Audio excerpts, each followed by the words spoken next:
Truck around. Yes, sir, pal. Him and his fool chemistry set. Look what he done to my hair. How'd he do that? Invented something called Bodine hair darkener. Turned me into a platinum blonde. Now shine to it. Shine, it glows in the dark.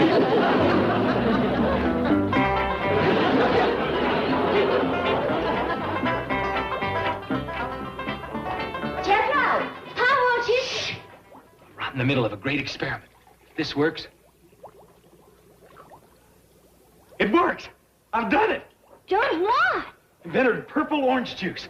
I'm gonna make a fortune. How? How? When somebody comes along and needs purple orange juice, they's gonna have to deal with me.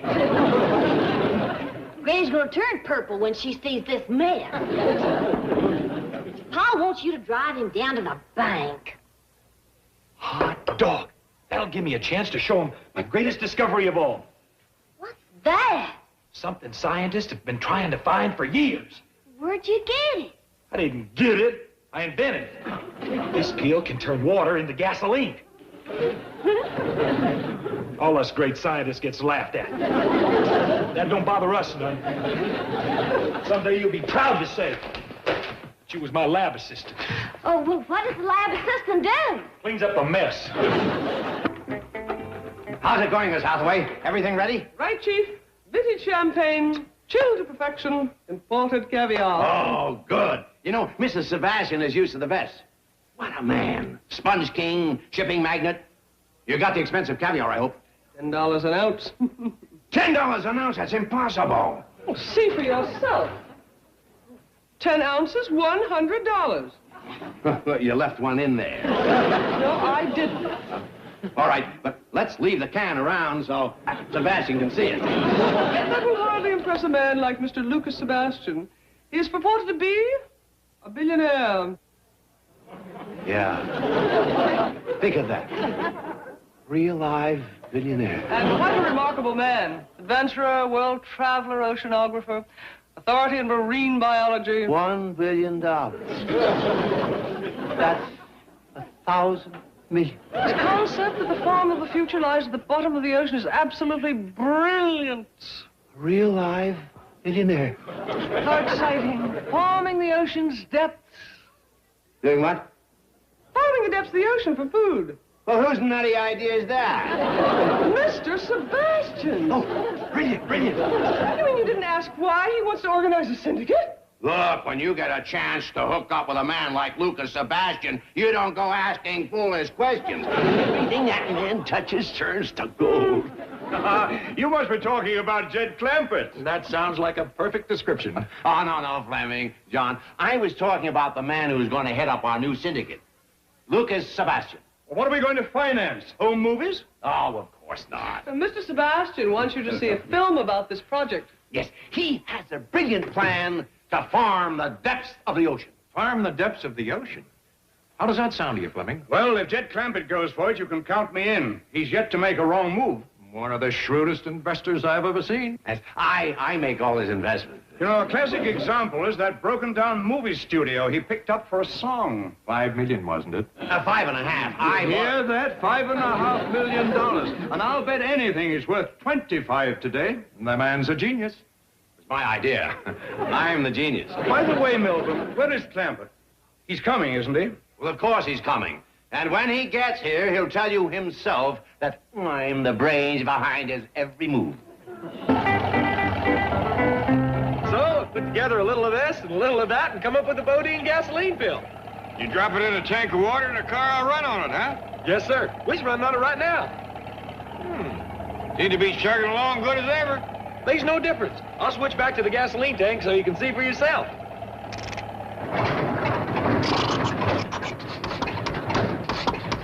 Don't seem to be running as good on gas as it did on your water.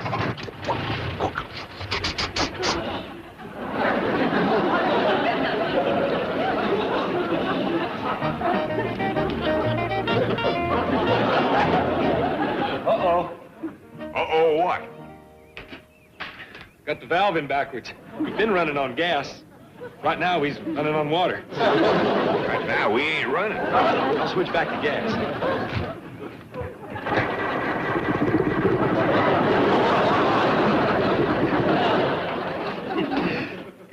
morning, Miss Hathaway. Why, Mr. Sebastian, I have your film all ready to project. Oh, thank you. This is a little token of my appreciation for your scholarly interest in my undersea farming project. Oh, you shouldn't have, really. Oh, my goodness. Why, it's a sponge? Yes, one of the finest ever brought up by my divers.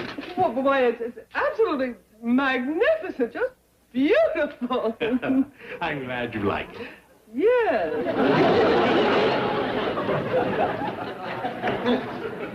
Gentlemen, Mr. Lucas Sebastian. Mr. Sebastian, welcome, welcome. I'm Milburn Drysdale. This is a great honor, a great pleasure. How do you do, sir? You know, meeting you is a privilege I've been looking forward to for many years, and I'd like to present Mr. Fleming Pendleton and Mr. John Cannaday. Mr. Drysdale, my hand. What about it? I'd like it back. Gentlemen, shake hands with Mr. Lucas Sebastian. Oh, Sebastian. How do you do, sir? How do you do? How do you do, Mr. Sebastian?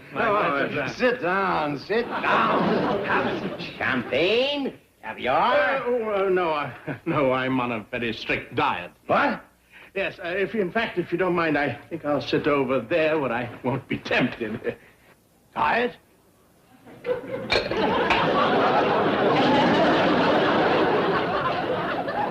Take this caviar back to the store and get my $100. But the can has been opened. Solder it up.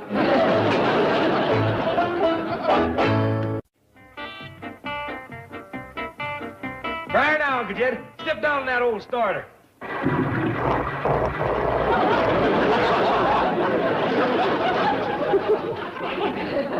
Still full of bodine gasoline, huh? But I'll get it running. Well, I better commence walking. I'm late now. Hey, no, Uncle Jed. I promised I'd get you to the bank on this truck, and I'm gonna do it. How? You steer, I'll push.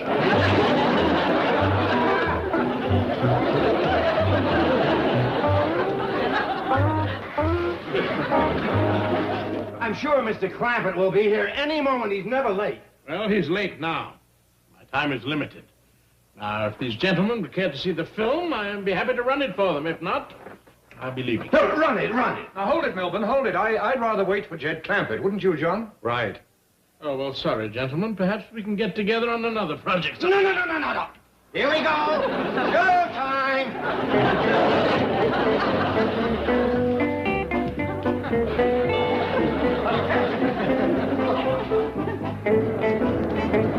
Take it easy, Jethro. Not so fast.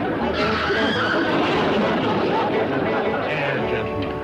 Beneath the oceans that cover 70% of our globe lie the fields and farms of the future. In these very waters, where my divers once harvested sponges, we will harvest a crop of plankton and undersea vegetation worth billions.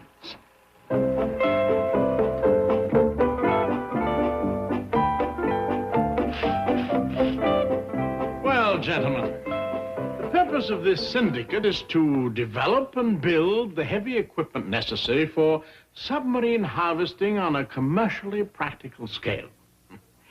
I think we can do it on a piddling 100 million. What do you say? They're in. Hi, gentlemen. Well, we'd like to caucus for a moment in the outer office. Oh, well, please be brief. I'm due at my club in 10 minutes. Won't be a moment.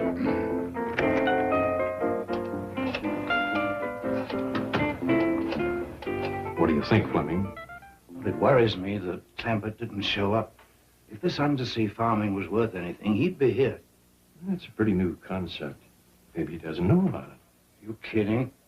Nothing gets by that old fox. Oh, hey, Jane Hathaway here. Where's Mr. Clampett? What's that? Trying out a new discovery? A chemical that turns water into gasoline? You hear that? Fantastic. Wonder he isn't here. You say Jethro invented it? I told you the kid was a genius. Got to get in on it. Yeah, gotta find Clampett. Tell Milburn that we had to leave.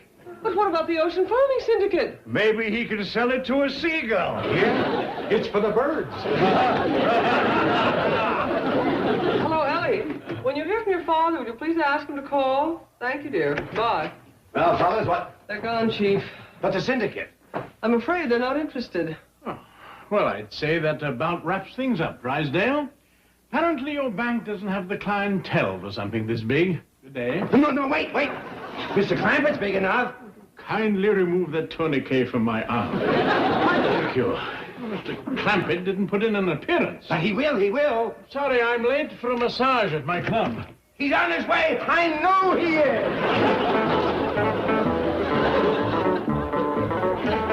Better come in, slow down. Jethro, I gotta make a turn at the next corner.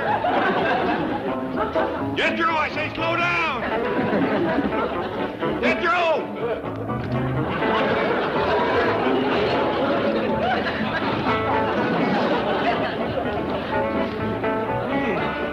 Must have lost him on that last hill.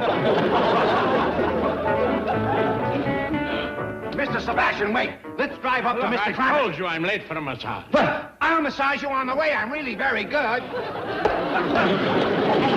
find him and bring him over to the club. You'll like him. He's a wonderful man. Miss Hathaway? Mr. Clampett, where have you been? Everyone's looking for you. Well, I had a little inventor trouble. Is the syndicate meeting over? Yes, but there's still time for you to get together with Mr. Sebastian, and it's very important that you do. How come? Well, he has a brilliant new plan for producing food. Is he a farmer? In a sense, but I'll let him explain it to you. I'll have Jethro rush you right over to the Oxford Club. Well, Jethro's might tuckered out. He just pushed a truck 4 miles at a dead run. Whereabouts is this Oxford Club? Well, actually, it's just up Wilshire a couple of blocks. Oh, shucks, I'll walk over. Well, you'll find Mr. Sebastian in the massage room. I do hope you'll see your way clear to help make his dream a reality. Well, I'll do the best I can. I'm sorry about missing the meeting. Jethro done the best he could. All's well that ends well. Oh, Joe!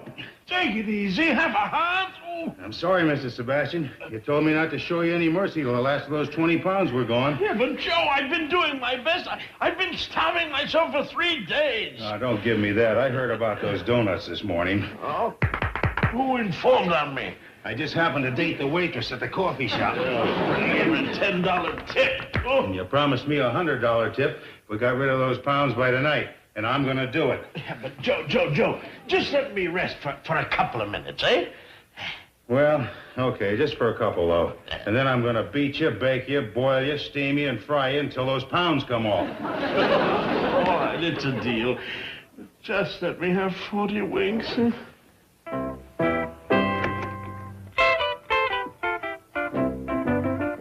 Yes, sir. Something I can do for you? Well, howdy. My name is Jed Clampett. I'm looking for Mr. Sebastian. Is he here?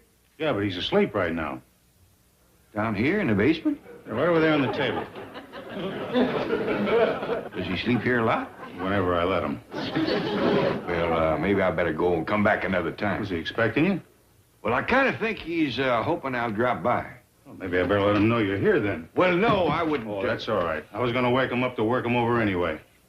Okay, nap time's up. There's a Mr. Clampett here to see you. Oh, how do you do, Mr. Clampett? Howdy, Mr. Sebastian. I'll shower and get dressed. Oh, no, you don't. You're going to stay right here. You've paid for those donuts. Now, here, hold on. No. He's right, Mr. Clampett. I ate those donuts, and this is the only way I can pay the price. Well, let me pay. Oh.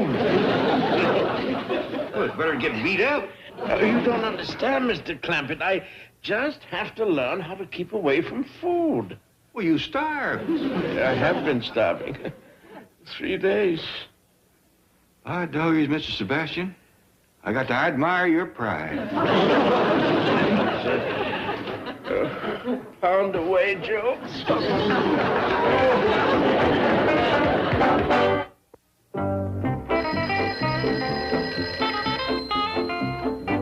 Hello? Jed? Where are you? I'm in some place called the Oxford Club trying to help this poor farmer. I tell you, Granny, he's a pitiful case. He sleeps in the cellar on a hard table, no clothes on his back, and ain't got the price of 2 donuts. You gonna grub stake him, Jed? I'm sure going to try, but it ain't going to be easy. He's poor, but uncommon proud. He'd rather take a beating than let me pay for his donuts. Out of here and into the rollers. No, not the rollers, not Yeah, the rollers. Come on. Granny, I got to get out of here before I tangle with the fellow that runs this place. He's the meanest, orneriest critter I ever seen.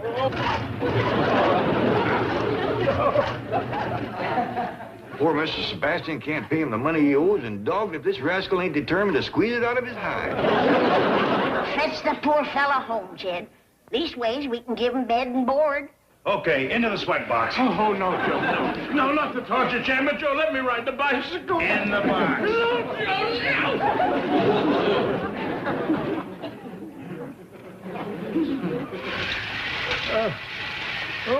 Granny, I'm afraid it's going to take a scrap to get Mr. Sebastian out of here. That fella Joe done took the wheel off his bicycle.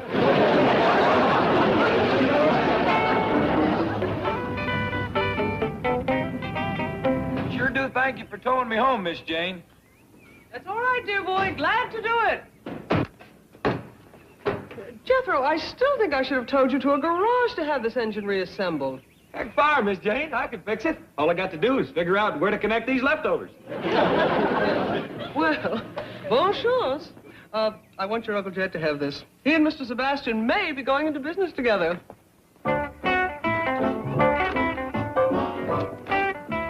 Good thing I graduated 6th grade.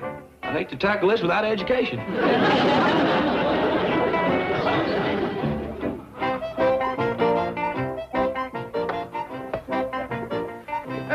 You know, Joe, I just weighed myself and I'm down to, Joe.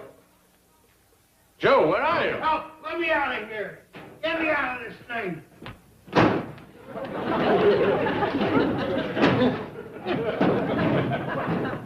Well, what happened to you, Joe?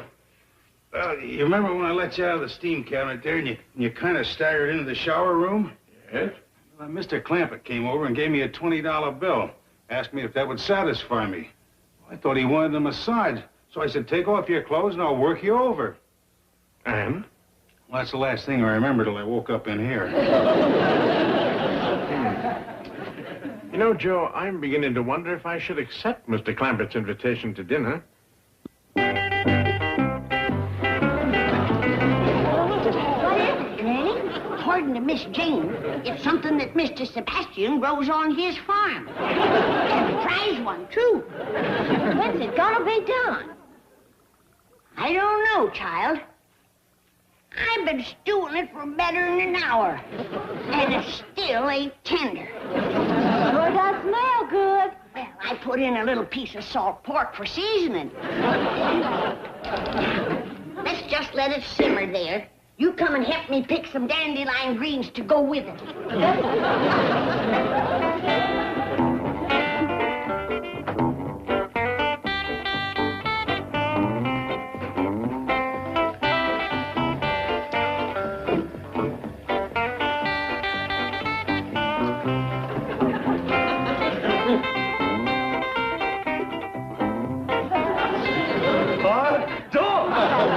Size of that mushroom.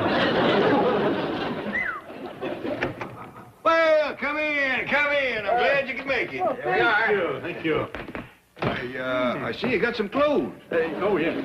Mrs. Sebastian was telling me that's hand-loomed Irish tweed. Got it on Bond Street.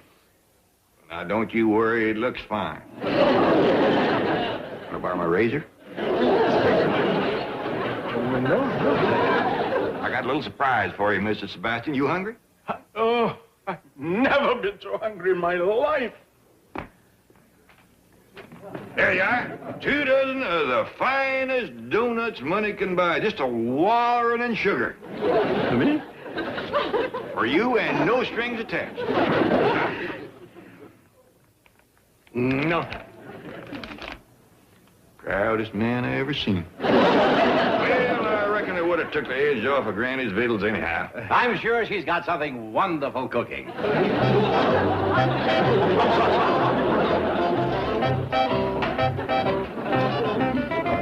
Just dump them right in the kettle. The kettle's empty. Empty? Yes, ma'am. Started out just to have a taste, but you know me and mushrooms.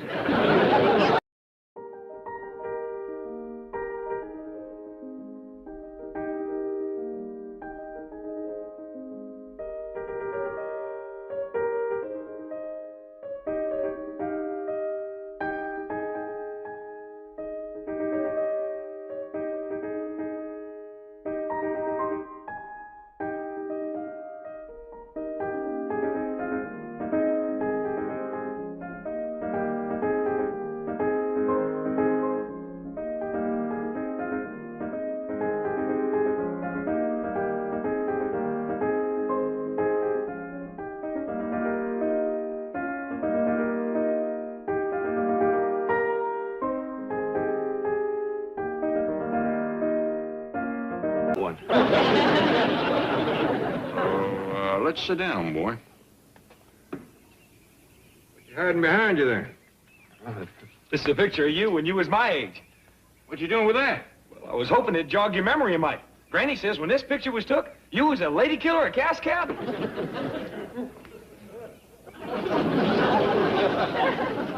Well, you know, Granny liked to stretch the truth when, What are you doing?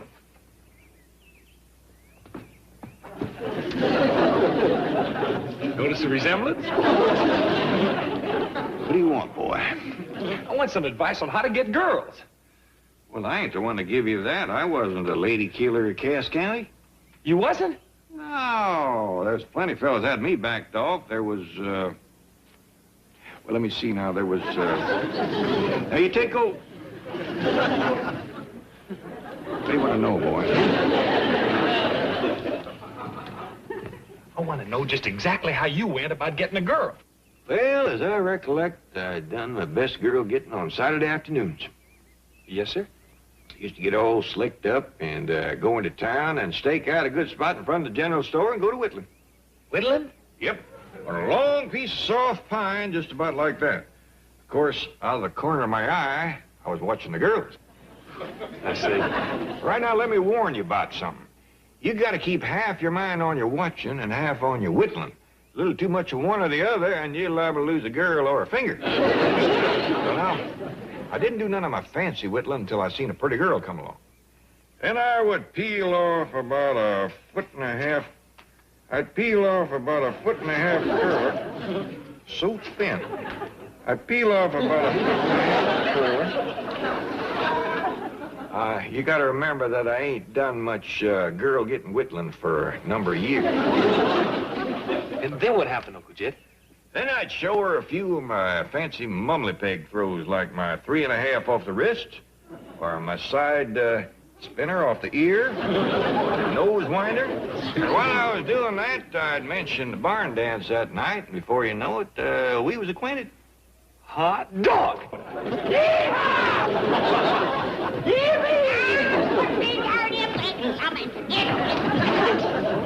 What was all that for? He's just full of oats, Granny. I declare that boy'll eat anything. He ain't been eating them, he just feels them. Uh-oh. Huh? Jethro says you told him how to get a girl. Yep. Well, tell me so's I can get a fella. Well, I don't think it'll work for a girl, Ellie. You'd best ask Granny how to get a feller. Well, would you tell me, Granny?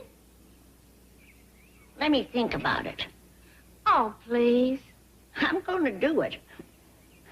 I just want to think about it. At my age, you got to take your fun where you find it. Now, as I recollect, us girls used to do our best hunting in front of the general store on a Saturday afternoon.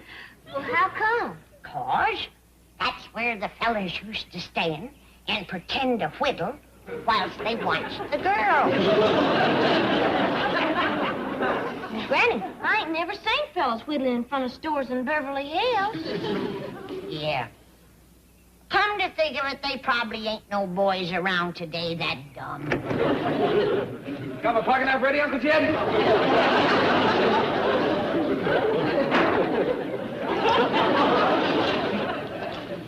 Uncle Jed, I got plenty of that soft woodland wood you told me to get.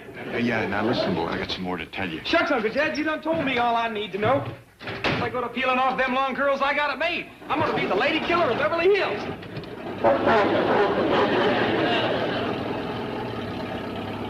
Granny, I didn't realize the boy was so desperate. Ellie, too. Or if she ain't, she ought to be. I can't go on telling folks she's 14 forever. We have got to meet other young'uns. And there's only one sure way to do it, city or country. A wingding. A wing-ding?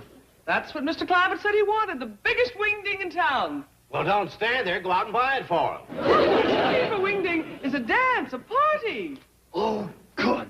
You know, I've been wanting to throw a big party for Mr. Clampett, and now that he's paying for it, let's go all out. Not to be for Mr. Clampett, it's for Ellie and Jethro, so they can meet other young people. Oh, I see. A party and a dance for young people. Okay, let's give those kids a real thrill. We'll get Guy Lombardo.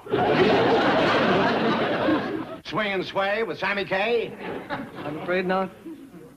I've got it. Clyde McCoy. Chiefy, young people today just aren't dancing to those groups anymore.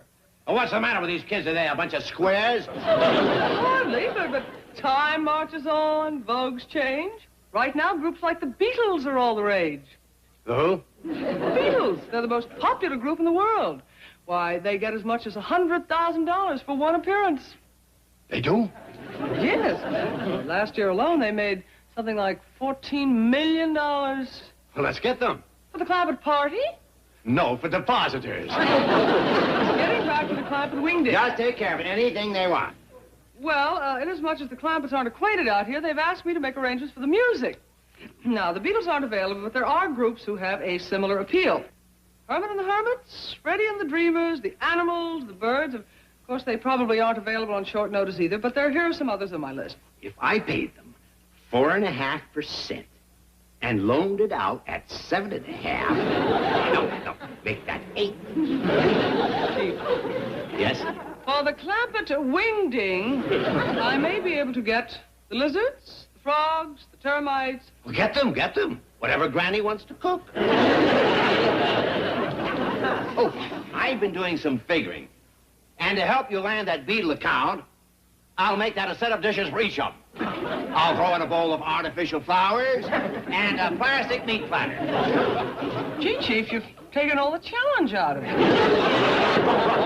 Well, Jethro, glad you're back. What's the matter? You look like somebody dropped a clod in your churn. Jed, I didn't do no good at all with that whittling. You got no other way of meeting girls? Matter of fact, I have. Good. And fellers, too. I don't care nothing about them, just girls. For Ellie Mae. And there's going to be plenty of both. We're going to throw you young'uns a wingding. Thank you, Pop. I'm just ashamed not to have done it sooner. We gonna have lots of vittles and pretty girls? And music and dancing. And vittles and pretty girls? And games and prizes and stuff. And vittles and pretty girls, huh? That's our word for it, young'uns. We gonna put the big pot in the little one.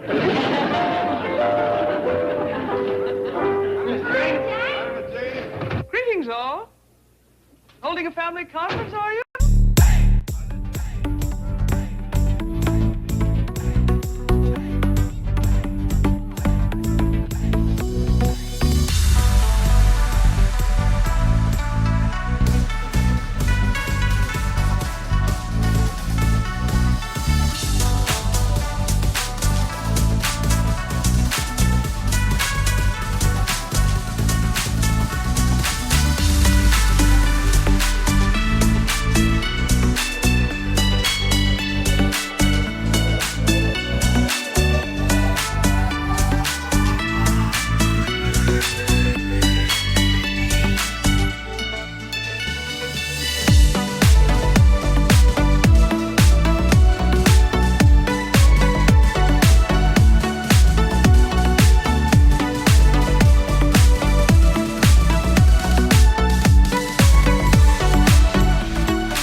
go on home, it's late. Maybe Jane? tomorrow night. Well, Miss Jane, where are you? What do I see? Huh?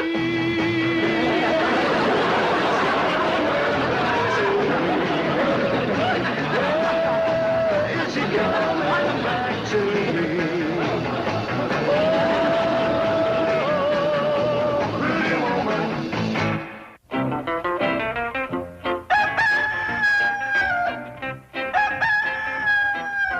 Might as well give up, Earl. I know it's plumb past daylight, but Jethro is sleeping in this morning. I gotta say one thing for California, Jed. No matter what time of year, you can always find flowers. Want me to get these in water for you, Granny? Please, honey. And then put 'em around in the parlor. 'Cause that's where the old folks are gonna sit tonight while you young'uns are dancing. Well, ain't you gonna dance? Of course I am. I'm talking about old folks. Dug up all the rocking chairs we got, Granny, but they ain't gonna be enough for all the old folks to rock. Well, I'll pass around my rheumatism medicine. And them that ain't rocking will think they is. Car left! March! Halt! Good morning, Granny. Mr. Clampett? Morning. Are you all right? Do you know what time I got up this morning? 6 o'clock. Jethro's sleeping in, too. We all have mornings when we don't feel like getting out of bed. I feel wonderful. I marched all the way from my house. Well, that's a good 100 yards. I guess I am a little bushed. You look about the way Jethro did when he dragged in last night. Yeah, him and Miss Jane was out awful late. Yeah, the boy was dead on his feet, but he said that they found some mighty fine music for our wingding at that go-go place. Plenty of young folks, too. Jethro hauled off and invited everybody that was there. Well, I'm glad to know the music and guests are taken care of. Oh, by the way, did Miss Hathaway mention whether she had located the Beatles? Beatles? Oh, I hope they ain't got into her garden. Them is the peskiest bugs. Especially the potato beans. No. This is a group that sings and plays musical instruments. The dickens you say?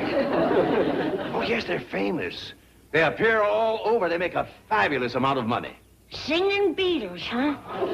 Well, let me know if Miss Jane finds them. I'd pay a quarter to see that myself. No.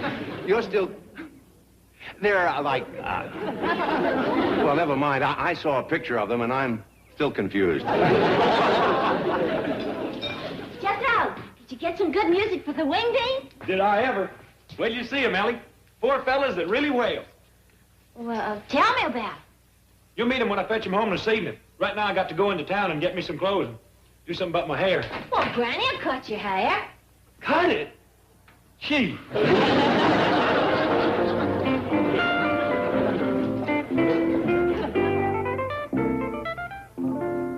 Morning, Mr. Drysdale. Good morning, Ellie. Let me get you a cup of coffee. Oh, thank you. How about a bowl of... Ellie Mae, there was 3 boxes of flakes in there. Well, Jethro just finished breakfast. Well, glad the boy's up. We can go out and get the decorations. Jethro's gone to town, Pa. Said he'd be back this evening. This evening? Why, we ain't gonna have time to fetch the trimmings for the hall. Well, let me take care of that for you, Mr. Clampett. Well, can you get hay and corn and pumpkins and such? Anything you want. I'll have it brought in by the truckload. I'd like some autumn leaves, if it don't cost too much. Hang the cost. I enjoy spending money on my friends, especially when they can afford it.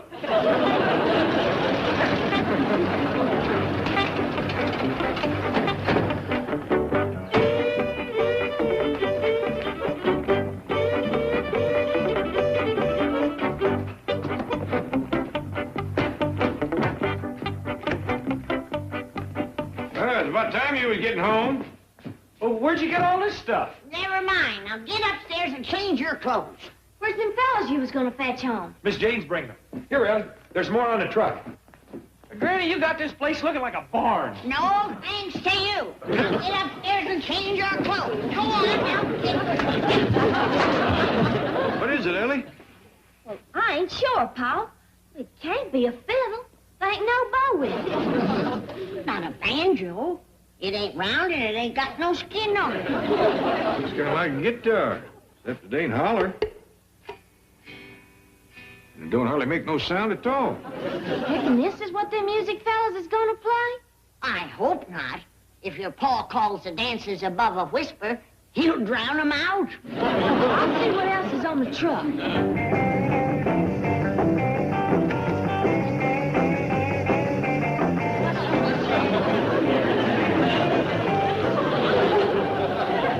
Don't come yet, Jethro. What's the matter? Well, he said Miss Jane was fetching fellas. She just drove up with a whole carload of girls.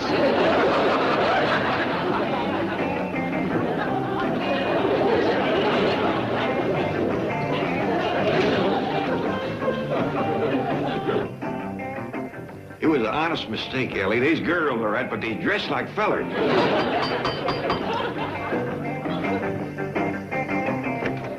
Greetings, Mr. Clampett. Your wingding musicians are here. Hey, howdy, young fellas. Lady? Well, welcome, everybody. These are the Clampetts. Clampetts, these are the enemies.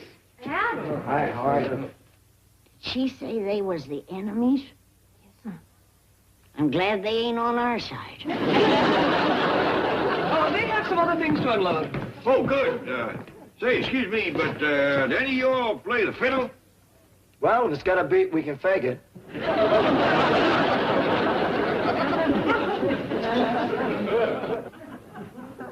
What do you make of it, Jed? Jethro's got some explaining to do. What about? How about this, huh? Boy, have you looked in the mirror?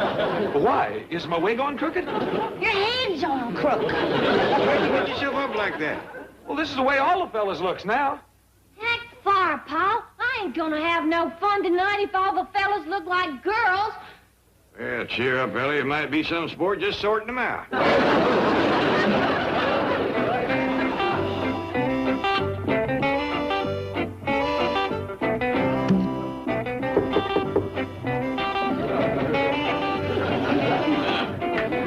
Hello, Granny. I wanted to get by earlier. How's the wingding? Are the young people dancing? No! They're twitching and jumping like a bunch of worms on a hot rock. No wonder they got long hair. They can't stand still long enough to get it cut. I hope Mr. Clampett isn't too upset. No. Jed's finally got him quietened down. He's trying to learn him to square dance. Wonderful. Let's go see how he's doing. Right hand, your partner. Left hand.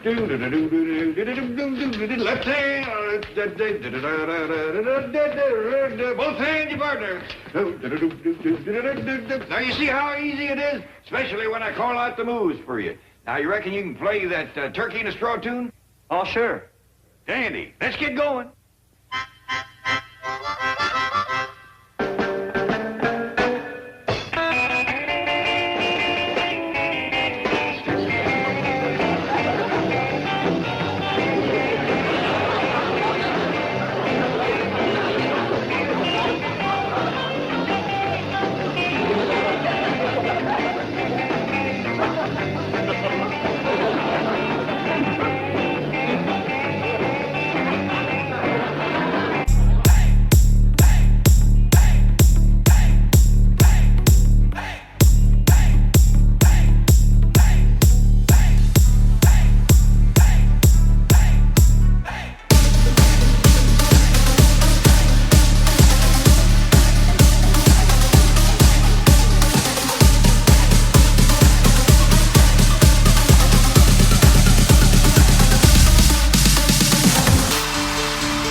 Clampets, madam. Well, go over there and command them to cease at once. Begging your pardon, madam, having survived the Battle of Britain, I don't wish to press my luck. Then summon the police. Oh, Mr. Drysdale has forbidden any such action. Well, something has to be done. This is Daddy's first visit. One look at those savages and he'll take the next plane back to Boston. Maybe they'll prove somewhat of a shock to the old gentleman. A shock? My father doesn't even know that people like that exist. He's spent his entire life among the aristocracy of Back Bay, Boston. Why, he hasn't even accepted Milburn yet. We've been married 25 years. Well, speaking of your husband, madam, perhaps he could persuade the Clampets to take a trip. That money-hungry bourgeois. He's afraid to let them out of his sight. I'll do it. I must do it for Daddy's sake. Tell Perkins to pick me up at the Clampets. We'll go to the airport from there. Yes, madam. Whereabouts should we go, Uncle Jed? Well, let's head for some tall timber. I hear there's a place out that way called Westwood. Sounds dandy. We ain't seen no real wood since we left the hill. Let her roll, boy. Hey, wait fast! Hey, yonder comes Miss Drysdale. On the double, too. Wait! Howdy, Miss Drysdale. Want to come out in the country with us and do a little shooting? No, Mr. Clampett. My father is arriving from Boston this morning. Well, do tell. Well, ain't that nice? I don't believe we ever met you, Pa. I know. You never met anyone like you either. Don't they have millionaires in Boston? No, that wasn't what I meant, but never mind. I'm here to ask a very great favor. Well, ask away. Anything at all?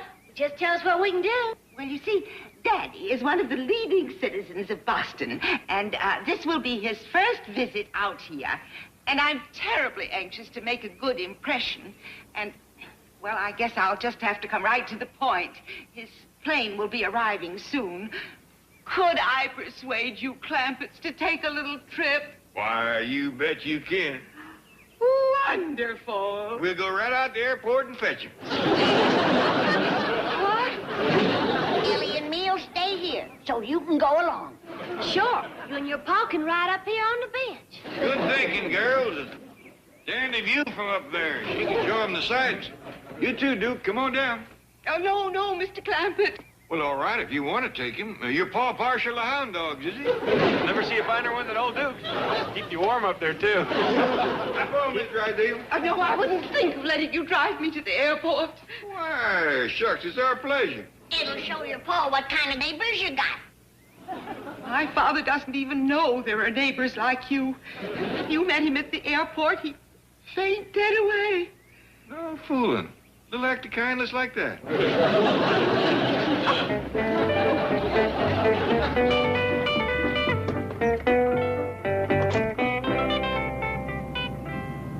Wonder why she changed her mind.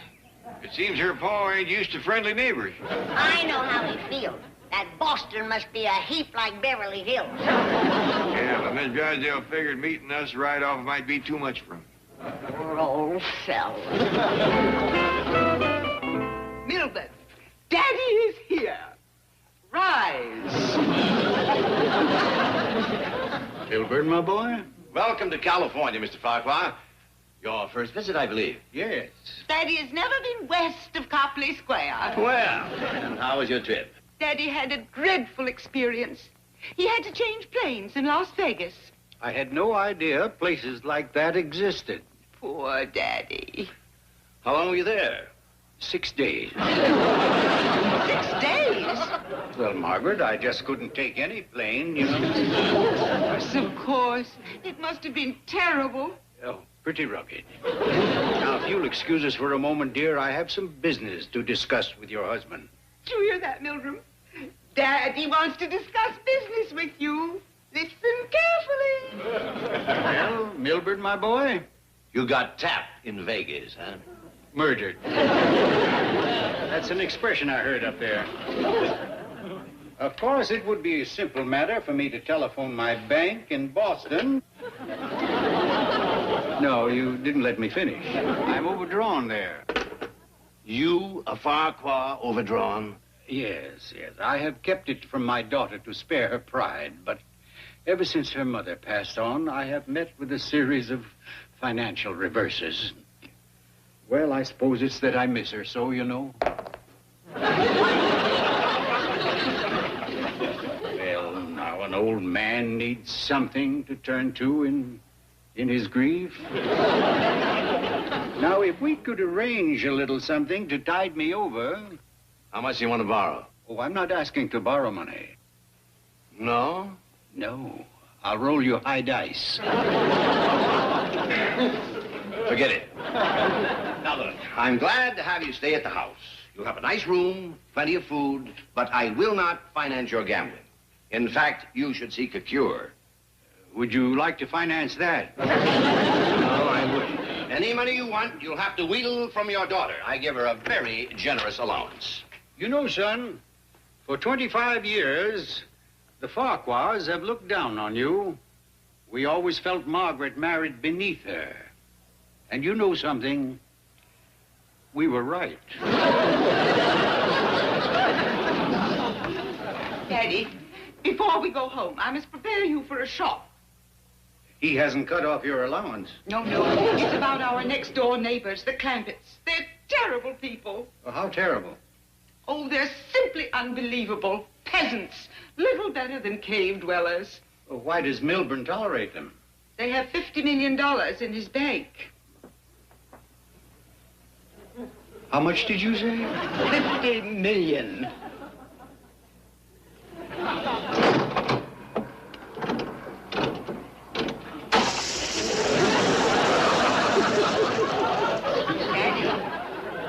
Daddy? Oh, yes, dear, yes. Steel yourself for the Clampetts. I'm ready, dear. I'm ready. You say those millionaires, those peasants, they live over that way, huh? Yes. Mercifully, the hedge conceals them from view. Money hasn't changed them at all, huh? Not a bit. They don't know what to do with it. You don't say. Daddy, they're such a blight. If only someone could rid the neighborhood of them. Well, I'll do what I can to clean them out. Stay away from them, Daddy, please. Beg pardon, madam. The upstairs maid wishes to speak to you. Oh, excuse me, Daddy. Ravenswood, serve Mr. Farquhar. Yes, madam. Just plain, Ravenwood. Yes, sir. Oh, tell me, those Clampetts next door, I suppose they're a rowdy group, huh? Gamble a lot, play poker, shoot dice? Oh, no, sir. They're simple people. Rustic types. Oh, rustic, huh? Well, that'll help. Oh, say, this is superb. Now, you didn't learn to make tea like this out here. No, sir. In the old country, sir. The home of superb tea. Really? You don't talk like a Bostonian.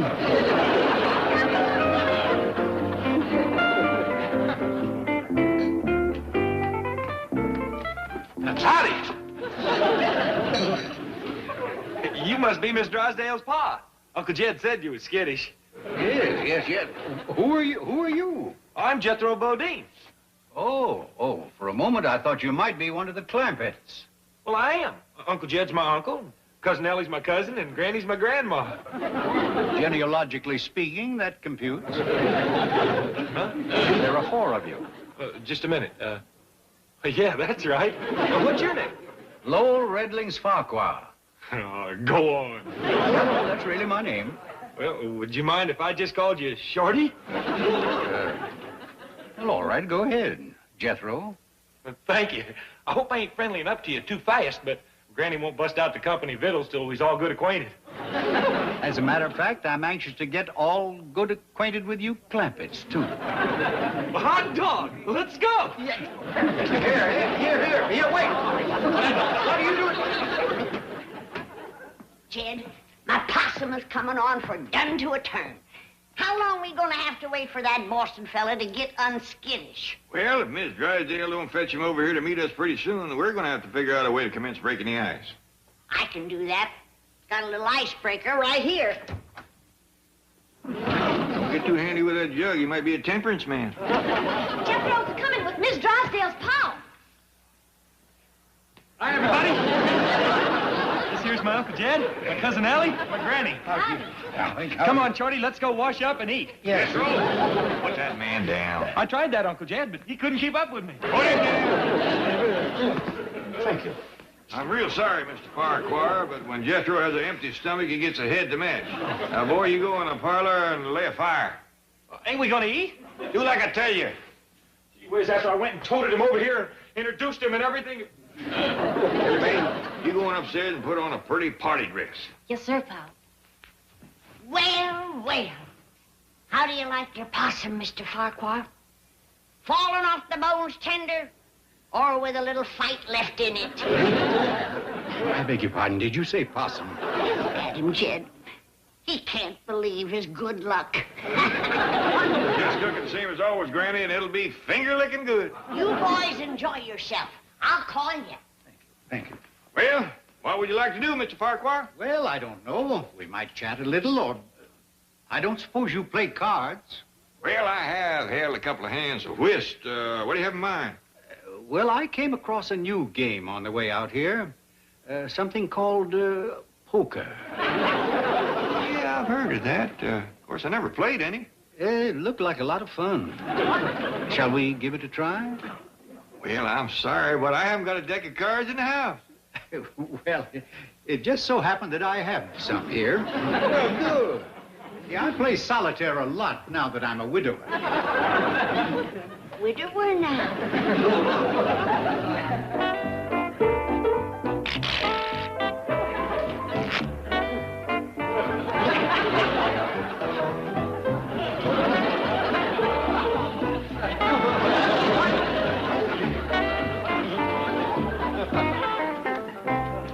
And you only seen this game played once, huh? Yes, that's right. You sure picked it up in a hurry. Yes, didn't I? Now, each one of these matches is worth $100. What tickets you say? I'll have to speak to Jethro. He uses $1,000 worth just getting the fire going. Is that right? Now, we'll start off by playing a little game called Seven-Toed Pete. I thought we was going to play poker. It's the same thing. You learn me as we go along, huh? You can depend upon it. Mighty nice of you. It's a pleasure.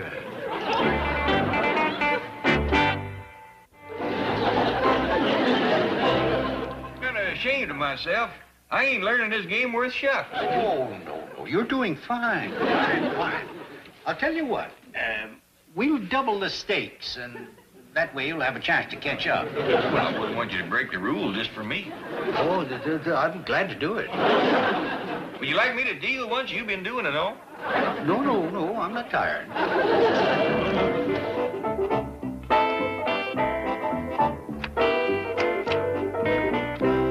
How's it going? Oh, fine. You boys shouldn't play with matches. We's ready for that possum any time, Granny. It's gone, Jed. Gone? That stomach that walks like a boy. Got it. This news is going to lay heavy on Mr. Farquhar. Oh, yes. I'll be greatly disappointed. I can open up a can or something. That'll be fine. Now, let's see. I can give you canned crawdads, crow gizzards, hawk eggs, gopher shanks. Why don't you surprise us, Granny? No surprise. I'm really not hungry, you know. I know how you feel. When you got your heart set on baked possum, nothing else sounds good. How true. Can three play this game? Oh, yes, indeed. You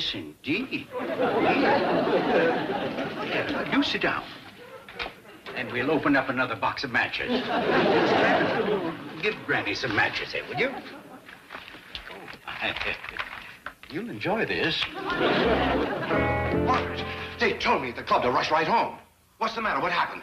Have we been robbed? Oh, no. Daddy has disappeared.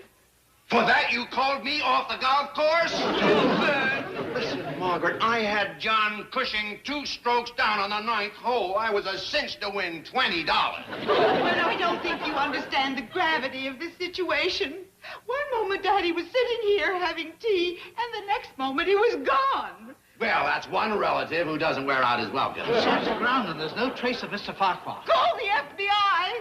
Call the drugstore. He's probably out in front matching coin. Oh, you lout. My father is a Farquhar. Do you think he'd stoop to gambling? No, of course not, dear. I was only joking.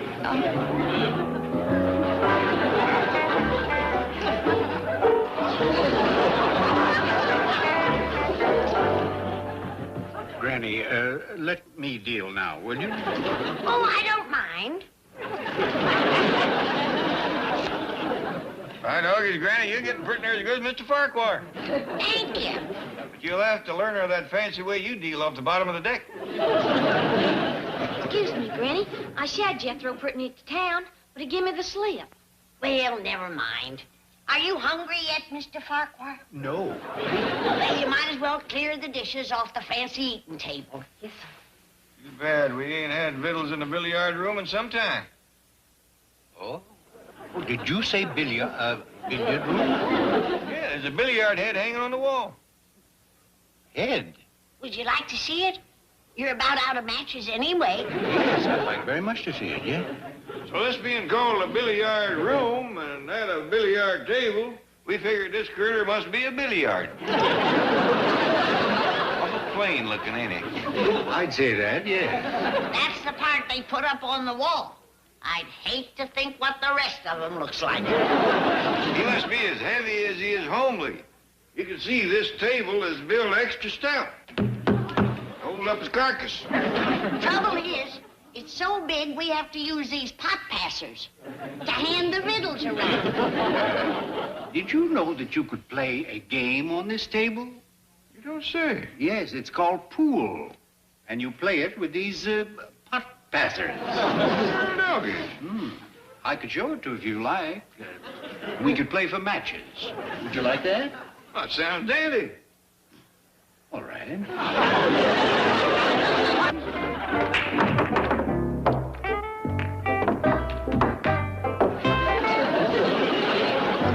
Are you sure you've never played pool before? Nope, but it reminds me for all the world of ricochet shooting. What kind of shooting? Ricochet. That's when you bounce your bullet off a rock before you hit the target. Jethro and me does it a lot. Why, you old pirate! Just a minute, Mr. Drysdale. I'm fixing to shoot.